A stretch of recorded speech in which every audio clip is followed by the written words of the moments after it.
write the heading diffraction.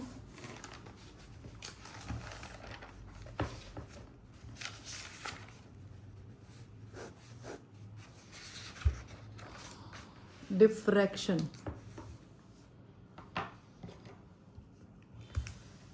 See, it is the phenomena of bending of light around the corners of an obstacle or aperture in the path of light. Okay? So we can write a definition first. Let's understand this. It is the, please write this, phenomena of bending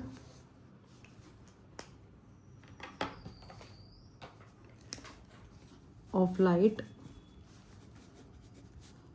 around the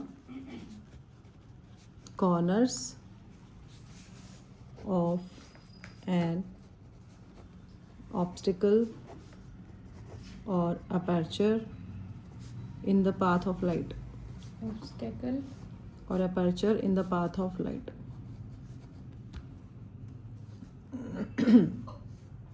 यहाँ पे क्या हो रहा है?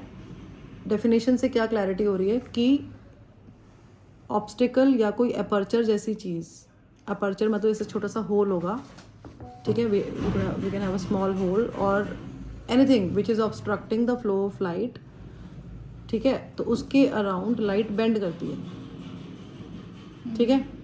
तो अब bend कैसे करती है, क्या आ रहा है माइंड में, मतलब जैसे अगर लाइट रेज यहाँ से आ रही होंगी तो इन लाइट रेज के आगे ये एक ऑब्स्टिकल आ गया या फिर ये कह सकते हैं अपर्चर आ गया, तो लाइट रेज जितनी इसमें से क्रॉस कर सकती हैं तो मैक्सिमम ट्राई करेंगी क्रॉस करने का. ठीक है. And they will bend around these corners because maximum light rays जो है वो ट्रैवल करेंगी इसके अराउंड, इसके अपर्चर में से निकलने का, तो वो बेंड करेंगी उसके एजेस पे. थोड़ा थोड़ा सा हमें ये समझ आ रहा है. अब ऐसा सा bending we had seen in the phenomena refraction as well. Similar kind of bending we had seen, but refraction is entirely different from diffraction. What differences do you see in this phenomena and in refraction? Ma'am refraction में light directly bend हो जाती है. उसमें medium change होता है. हाँ. जैसे suppose for example if you say that light is travelling from air to water and because of the change in the medium, speed of light changes and hence it bends either towards or away from the normal. Its path will change because when light travels from one medium to another medium, speed of light changes, and this is the cause of refraction, right? It is a different phenomena. Here also bending takes place, here also bending is taking place, but the difference is this bending is taking place because of the difference in light is traveling through a different medium now.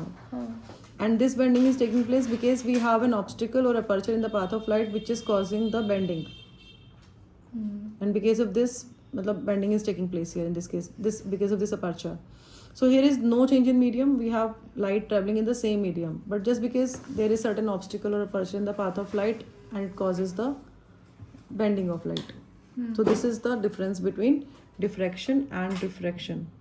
ठीक है. See diffraction can be observed readily in radio waves and sound waves. Radio waves में और sound waves में diffraction can be seen easily because in these waves we have value of lambda quite large as compared to other waves. So lambda is large in this case. So diffraction is more prominent when there is, the value of wavelength, for large wavelength we can say. And it is not so common in visible light because in visible light the range of wavelength that we have is very small, 10⁻⁻⁶ meter, and therefore diffraction is not so common in case of visible light. Visible light में diffraction is not very prominent. We do not see diffraction in visible light.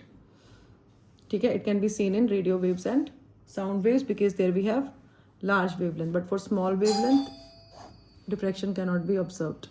Okay. Diffraction is more pronounced. Diffraction is more pronounced when the slit width is smallest.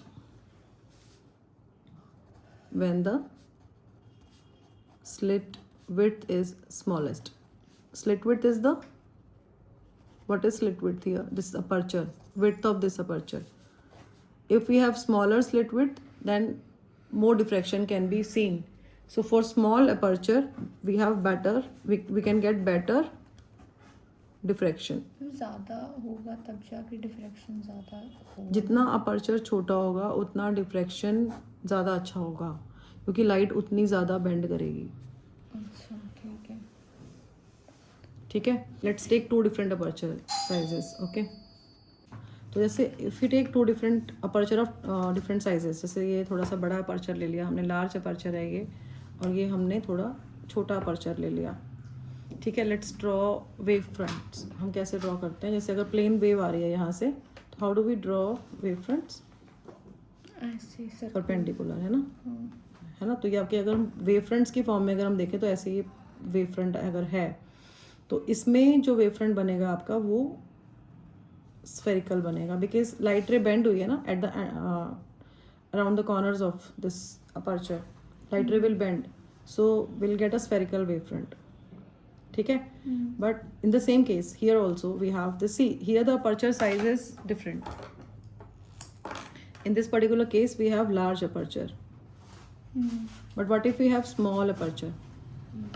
तो small aperture में again अगर आपकी plane parallel beam of light आ रही है तो ये plane wave front हो गया.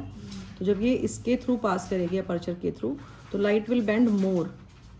तो आपको जो स्फेयर है वो थोड़ा, you will see the spherical wave front more curved around the aperture. This more curvature indicates more bending around the aperture. ठीक है. What is the cause of diffraction? Why does diffraction occur? So Fresnel के according diffraction क्यों होता है? जो Fresnel के according है statement, diffraction occurs on account of mutual interference of secondary wavelets. Mutual interference of secondary wavelets from the positions which are not allowed to pass through the aperture.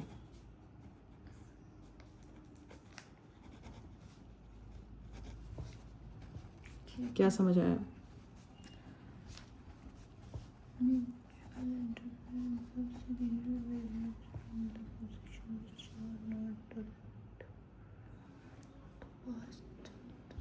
ये positions जो aperture से allowed नहीं होता, ये जो ends हैं, है ना? म्यूचुअल इंटरफेरेंस मतलब जो सेकेंडरी वेवलेट्स हैं वो आपस में ही इंटरफेयर कर रही हैं फ्रॉम द पोजीशंस. कौन सी पोजीशन से? जहाँ से which are not allowed to pass through the aperture. तो वहाँ पे क्या हो रहा है, जो सेकेंडरी वेवलेट्स हैं वो म्यूचुअली इंटरफेयर कर रही हैं, and because of their mutual interference diffraction takes place. Okay, write the heading now. Fraunhofer's, ये नेम मैं क्यों लिखवा रही हूँ साथ में, वो क्लैरिटी होनी चाहिए. फ्रेजनल ने क्या बोला, फ्रेनहोफर, फ्रेजनल, ये नेम से भी आप फेमिलियर होना बहुत ज़रूरी है जो डिफ्रैक्शन में इन्वॉल्व है, साइंटिस्ट के नेम्स, राइट? ठीक है. तो Fraunhofer's diffraction due to single slit.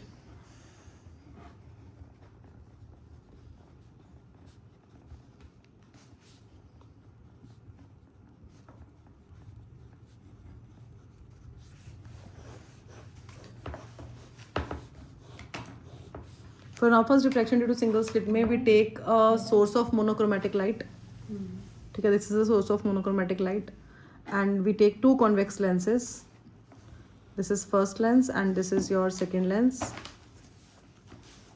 and we place a screen like this.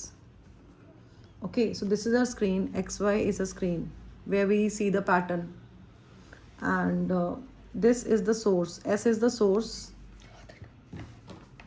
S is the source of monochromatic light.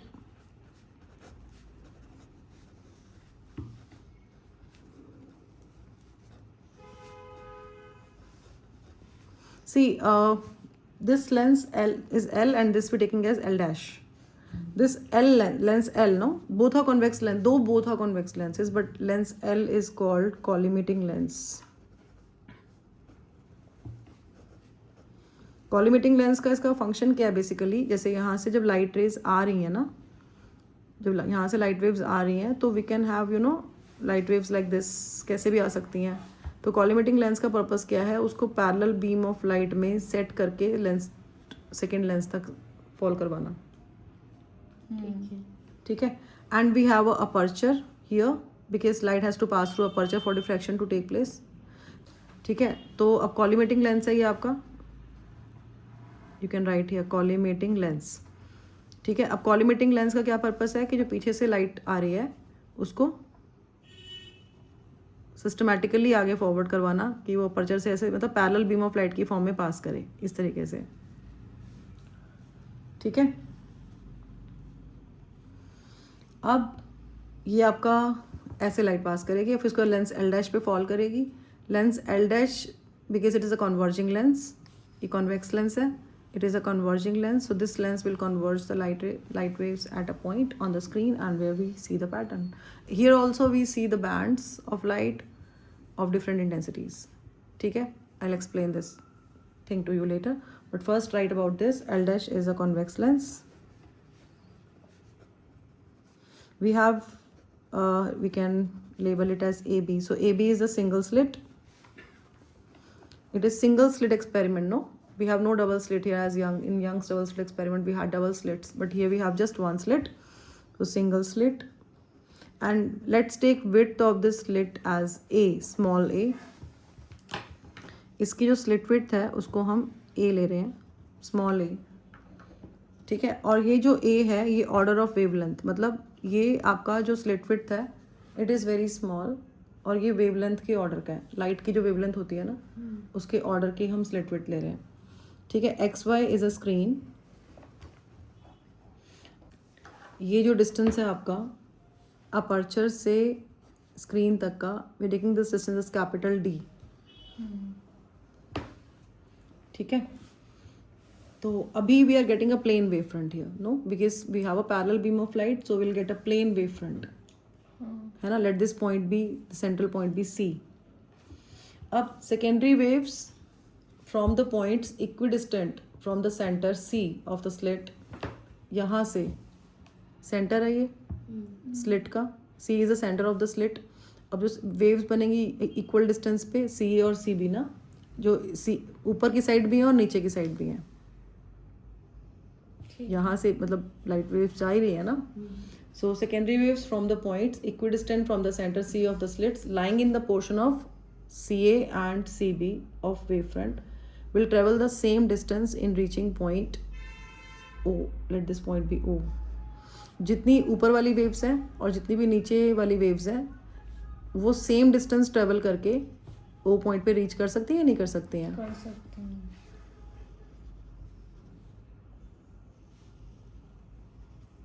Okay. So this point is the point of maximum intensity. This point O is the point of maximum intensity and here path difference is 0.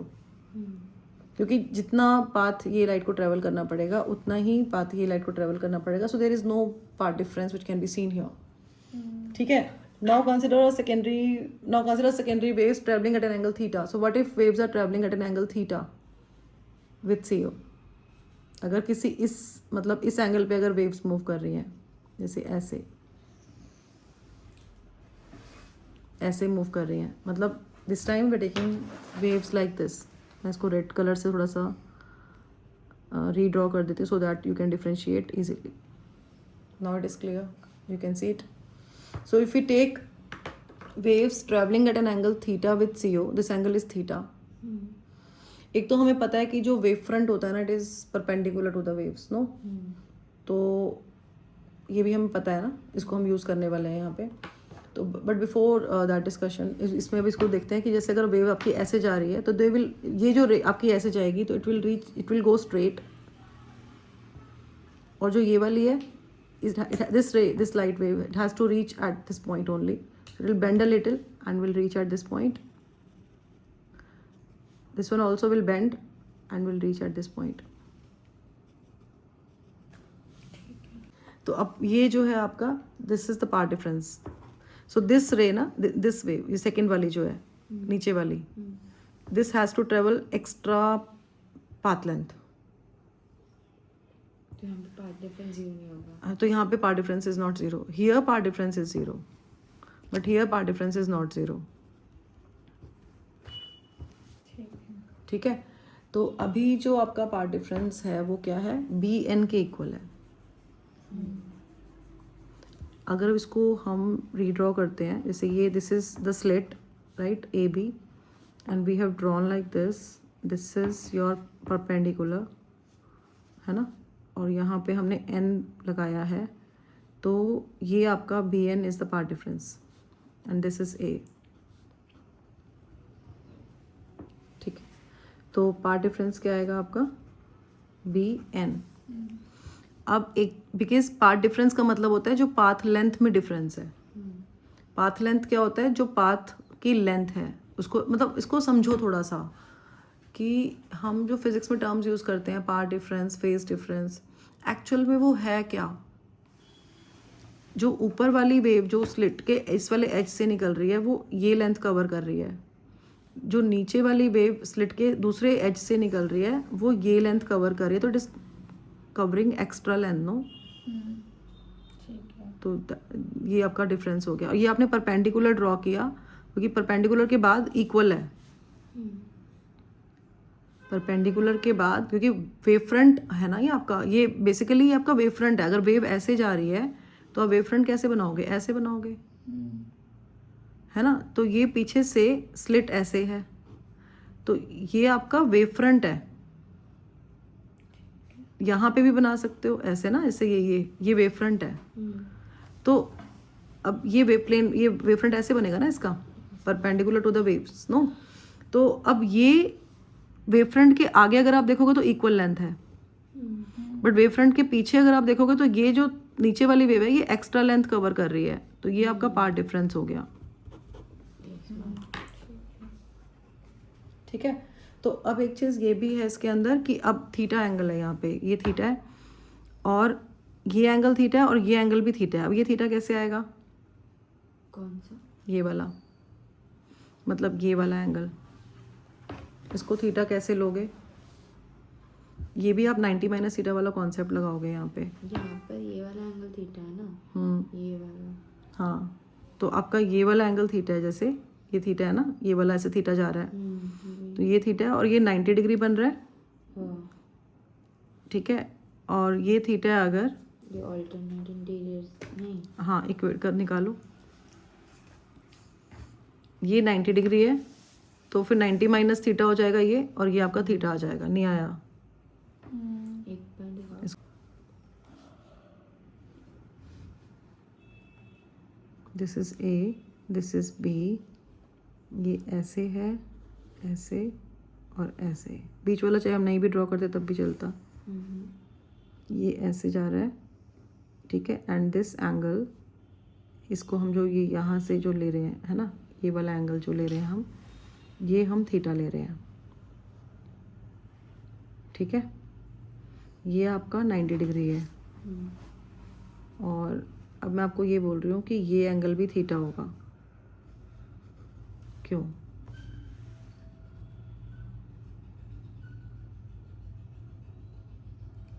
ये वाला angle 90 degree है और theta कौन सा है, ये okay.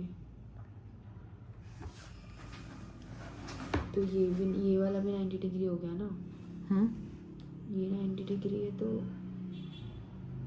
ये angle theta है, ये एंगल थीटा है. क्यों, अच्छा वो ये तो थीटा बताना है क्योंकि हम थीटा एंगल पे ले रहे हैं. हाँ. वो तो और उसके बाद ये एंगल 90 डिग्री है क्योंकि वेव फ्रंट वो आपका axis रेस के साथ परपेंडिकुलर होता थीटा है. ना, एक्सिस के साथ थीटा है ना. हाँ, एक्सिस के साथ थीटा है. और वो उस पे थीटा है वेव. कैसे लोगे बताओ, इक्वल क्यों है. इसको अगर हम बैकवर्ड एक्सटेंड करते हैं, ये थीटा है अगर, तो ये थीटा हो जाएगा. अच्छा, ये वाला, और वो पूरा 90 डिग्री है ये थीटा है क्योंकि वर्टिकली अपोजिट हो गए. हाँ. और ये आपका 90 माइनस थीटा हो जाएगा बचा हुआ, हाँ ठीक, क्योंकि हमने 90 को डिवाइड कर दिया दो में. दो पार्ट में. ठीक है.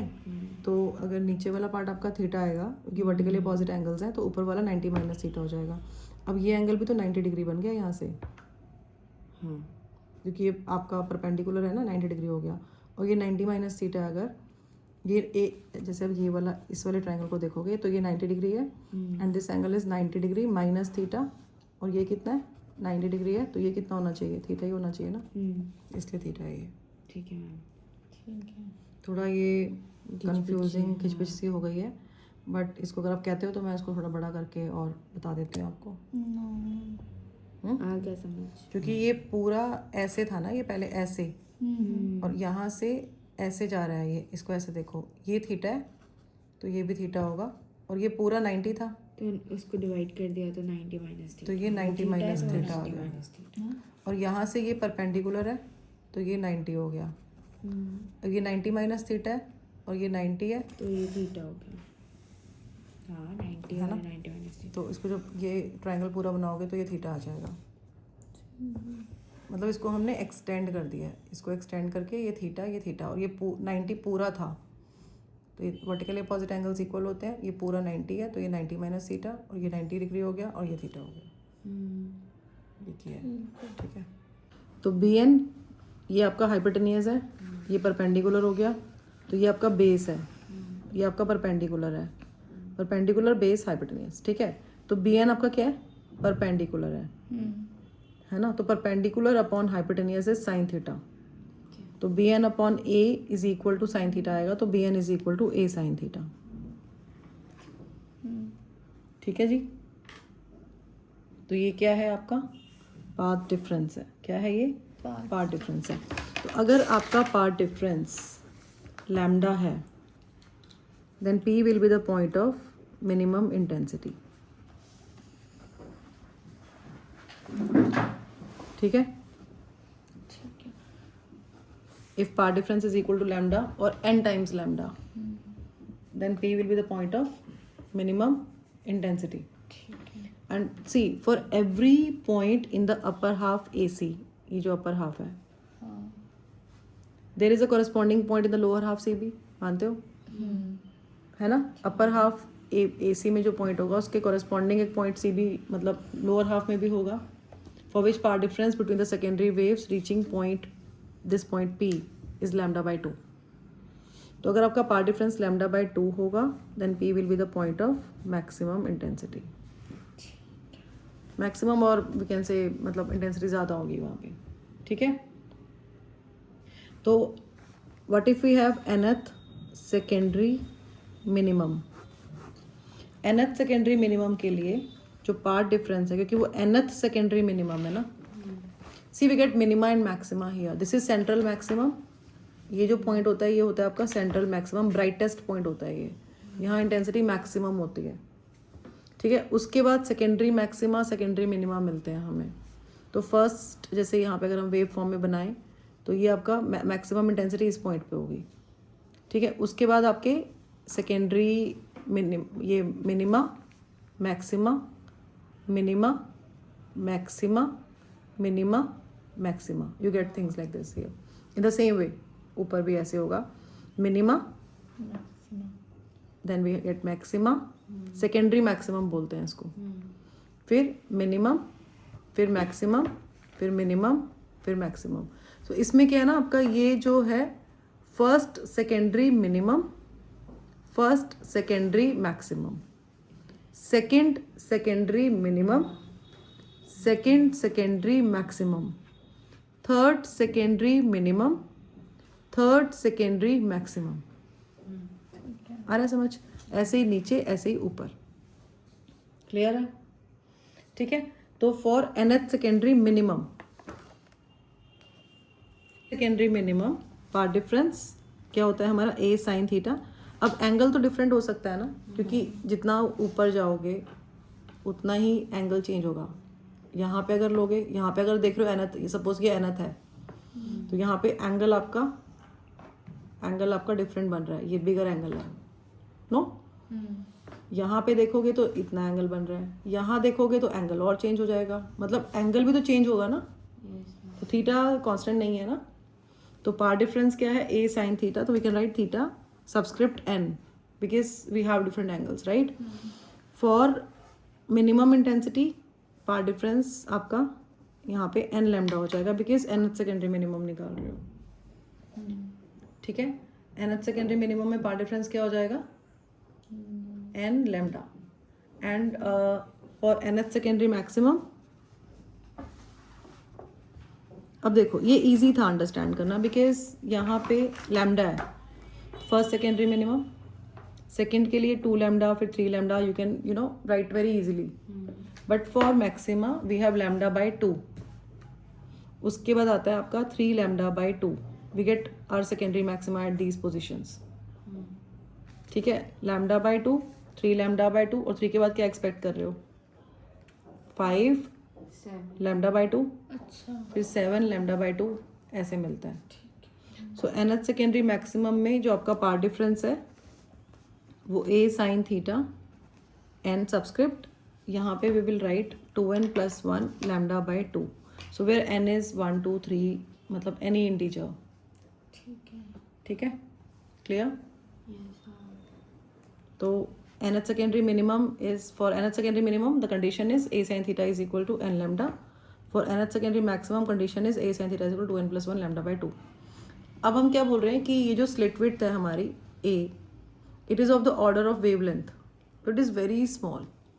तो आप एक्सपेक्ट कर रहे हो कि एंगल्स बहुत बड़े बड़े बनने वाले हैं यहाँ पे, वो तो हम ड्रॉ कर रहे हैं कि वो हमें दिख रहे हैं कि इतने बड़े एंगल्स, बट एक्चुअल में these angles are quite small. तो we can replace this sine theta by theta. For small angles we can write like this, no? Yes, हाँ. अच्छा, अब इसमें आपका नेक्स्ट है width of central maximum. Central maximum की width कैसे निकालते हैं.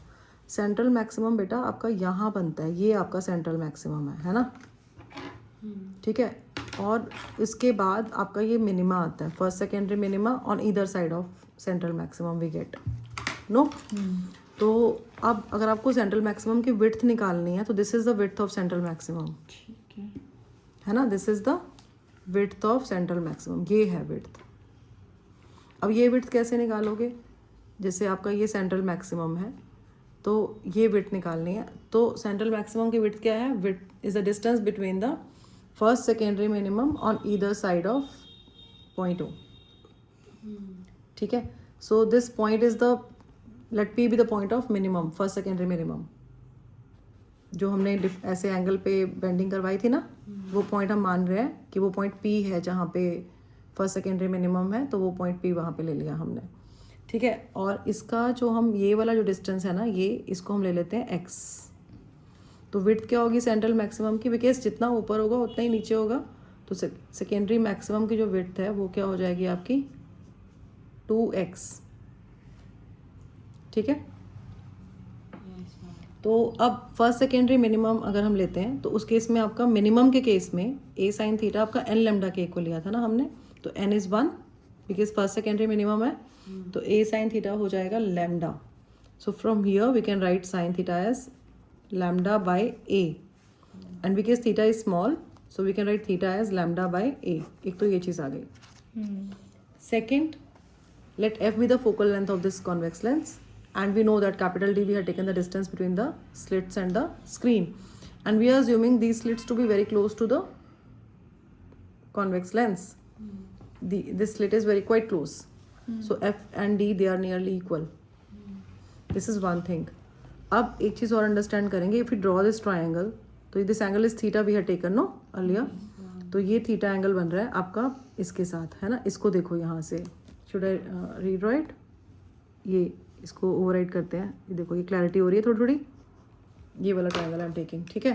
तो ये जो ट्रायंगल है आपका, इसमें ये x है and this is theta and this is your, you can say your f और you can write d because they are nearly equal.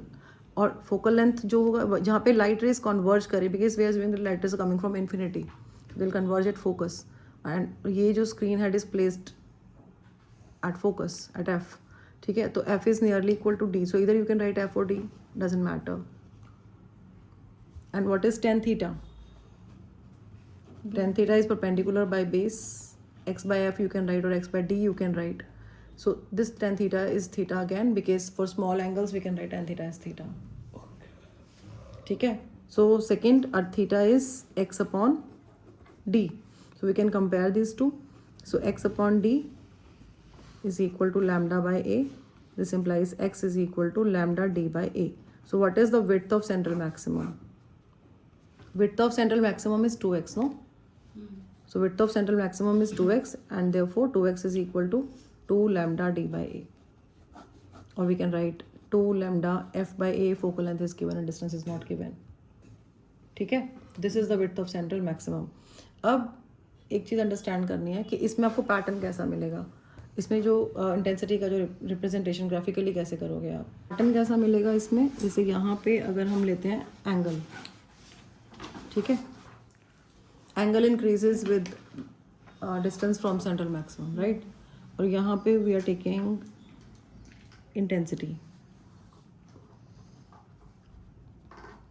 तो आपका जब एंगल 0 डिग्री है तो सेंट्रल मैक्सिमम है ना. जैसे यहाँ पे देखो, ये 0 डिग्री एंगल है, सेंट्रल मैक्सिमम है.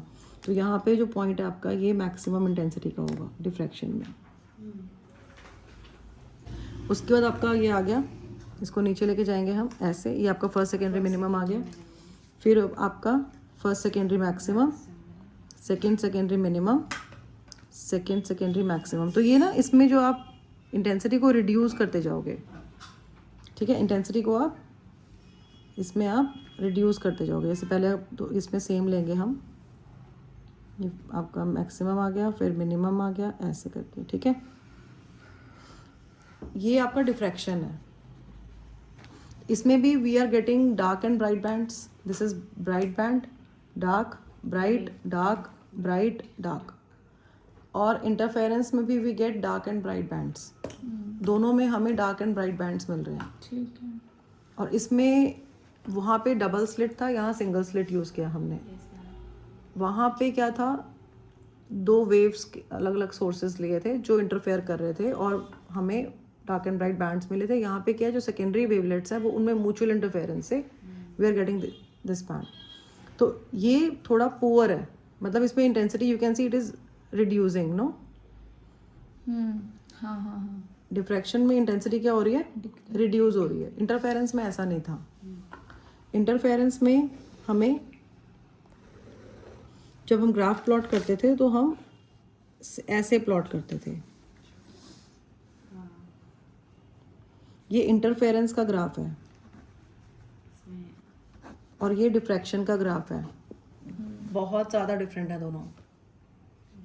और अगर आपके डिफरेंसेस अगर हम देखें तो एक तो ये कि इसमें वी हैड 2 सोर्सेस, यहाँ पे मतलब इसमें जो सुपरपोजिशन था 2 वेव्स का हो रहा था. 2 सोर्सेस थे तो सुपरपोजिशन जो हो रहा था इसमें वो 2 वेव्स का हो रहा था. यहाँ पे जो सुपरपोजिशन हो रहा है वो सेकेंडरी वेवलेट्स का हो रहा है, ठीक है. उसमें जितने भी ब्राइट फ्रिंजेस थी they were of same intensity. All bright fringes were of same intensity. यहाँ पे ऑल ब्राइट फ्रिंजेस की इंटेंसिटी डिफरेंट है. We are getting different intensities of bright fringes, no. ठीक है. उसमें जो इंटेंसिटी मिनिमा की थी ना, इंटेंसिटी मिनिमा मतलब वो डार्क, मतलब डार्क, वो प्रॉपरली डार्क था. यहाँ पे नॉट 0. मिनिमा की इंटेंसिटी 0 नहीं है. यहाँ पे we had a good contrast between dark and bright bands, and here we have a poor contrast between dark and bright bands. We have a poor contrast. ठीक है. और यहाँ पे width जो है फ्रिंजेस की may और may not be equal. मतलब वो हो सकता है width जो है फ्रिंजेस की equal हो सकता है ना हो. यहाँ पे always unequal. Always unequal मतलब जो width है फ्रिंजेस की वो equal नहीं आएगी. यहाँ पे may और may not be equal आएगा.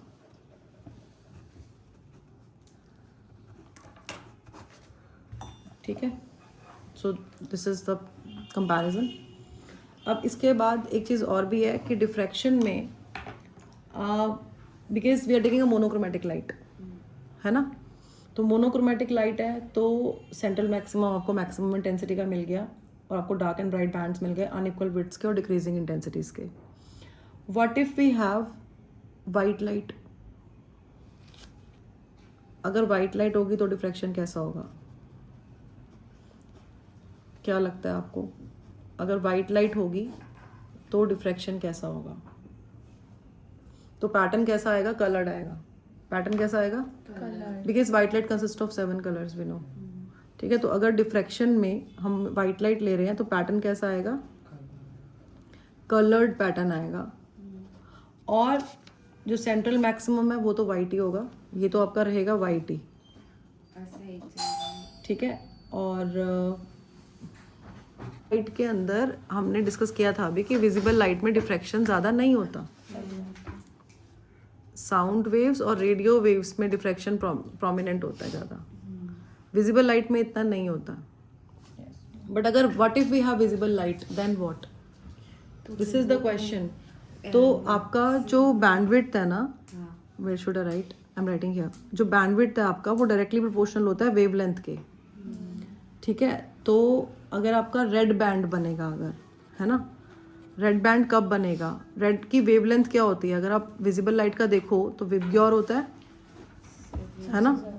तो जो रेड की वेवलेंथ है वो 7000 एंगस्ट्रॉम होती है, ज़्यादा होती है. और वॉयलेट की वेवलेंथ 4000 एंगस्ट्रॉम होती है, कम होती है.